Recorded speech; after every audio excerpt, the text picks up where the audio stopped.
Hello my dears, and welcome to this video on the Odyssey Book 9. This is going to be a close commentary, specifically for OCR GCSE Classical Civilisation Homeric World, but even if you're just slightly interested, I'm sure you'll find something in it. Now, Book 9 is the first book in the narrative of Odysseus, a possibly completely made-up story that Odysseus tells the Phaeacians, who have given him great hospitality. We've seen him make up stories before. In Book 19, he makes up stories right on the spot for his wife. So we can't take anything he says at face value. Many people will try and plot this on a map. Does not work. There is no map. Each of the 4 books in the narrative have 3 episodes, except for Book 11, which we'll come to in a second. Each episode is more supernatural than the one that came before. We only have to study Books 9 and 10 for the GCSE. Book 11, on the other hand, is rather more like a quest structure, all on its own. Take it out and the story would basically remain the same.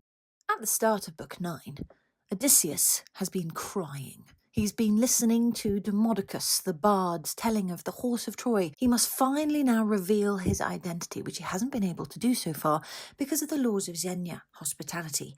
King Alcinous has had to give him everything he needs as a host to his guest before he can dare to ask his actual identity. King Alcinous is indeed a lovely thing to hear a bard with the voice of the gods. There is nothing more delightful, says Odysseus carefully, hospitably. However, your heart has prompted you to ask about my troubles, and that has intensified my grief. Where shall I begin? With my name. I am Odysseus, Laertes' son. The whole world talks of my stratagems, and my fame has reached the heavens.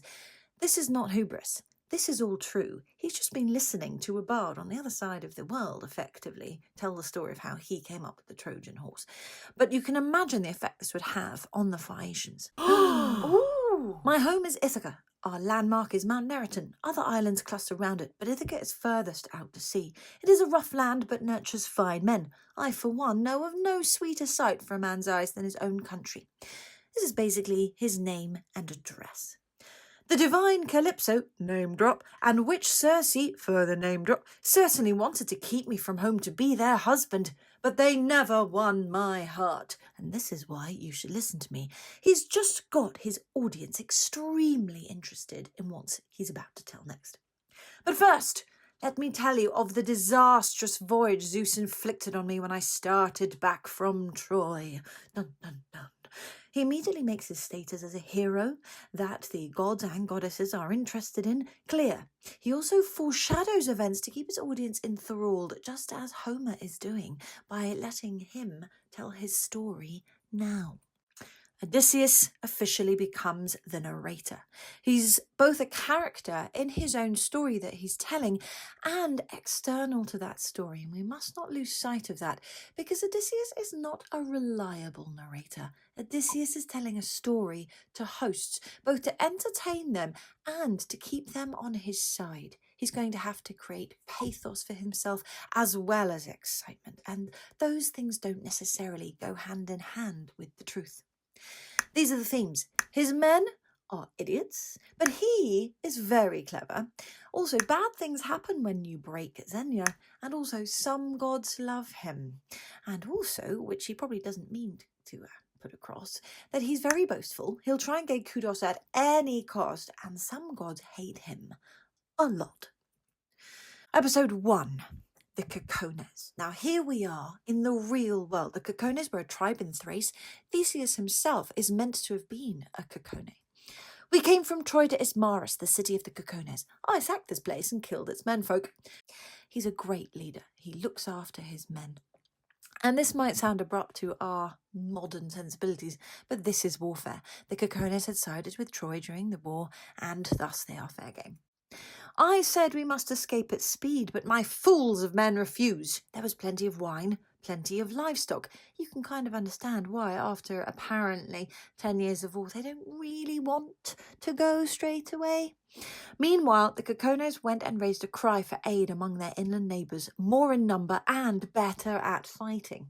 At dawn, they were on us, thick as the leaves and flowers in spring, and disaster sent by Zeus struck us. There's a lovely little simile just hidden in there, trying to make us really visualise many, many Cicones. They fought a pitched battle. We held our ground through the blessed light of day, but when the sun began to drop, at roughly the time when the ploughman unyokes his ox, they had gained the upper hand. 6 of my strong-grieved comrades were lost from each ship. The rest of us eluded our fate and got away alive. Oh, pathos. Each of our poor comrades was saluted 3 times with a ritual call, thus showing the importance of burial rites, even though they couldn't go back and get their bodies for a proper burial. Now, this story basically tells that he's a great leader and his men get him into trouble. That establishes this first theme. Zeus now sent a terrible gale from the north, shredding the sails. With the fear of death upon us, we landed. We rested for 2 days and nights, and on the 3rd day that dawn ushered in, we set out. The wind and helmsman kept the vessels straight. Now this I like to think of as being the point at which he goes off the map. Everything that happens from here on out is far more supernatural than simply a war with some of Troy's neighbours. I should have reached my own land safe and sound had not the current and the wind on the Cape of Malea, listen out for that, it'll come back to us in Book 19, driven us off past Cythera. After 9 days, we reached on the 10th the land of the Lotus-Eaters. And thus, this begins the supernatural part of his journey. We had disembarked to draw water and had a meal by our ships. I sent 3 men inland to discover what kind of people lived here. The winds have now driven Odysseus' fleet off course, off the map of reality, and into the supernatural. Now, sending 3 men inland is not him being cowardly, it's again being a good leader. These are his scouts, effectively. It was not long before they met the Lotus-Eaters. These natives had no intention of killing my comrades, but gave them the lotus to taste. They lost all wish to come back. They lost all need to return. They only wished to eat the lotus. Now, we might think that actually sounds quite fun. A bit of a layabout, eat some nice lotus, relax. But this to Odysseus is worse than being killed, because the Lotus-Eaters deprive his men of nostos. The whole of Odysseus' journey has been about nostos, the return home. It's taken him years to get even this far to be in the palace of the Phaeacians, and all the way through Troy he exhibited nostos, wanting to go home and have that homecoming. And so in the next slide, I had to drag them back by force, and they went on the way to the ships.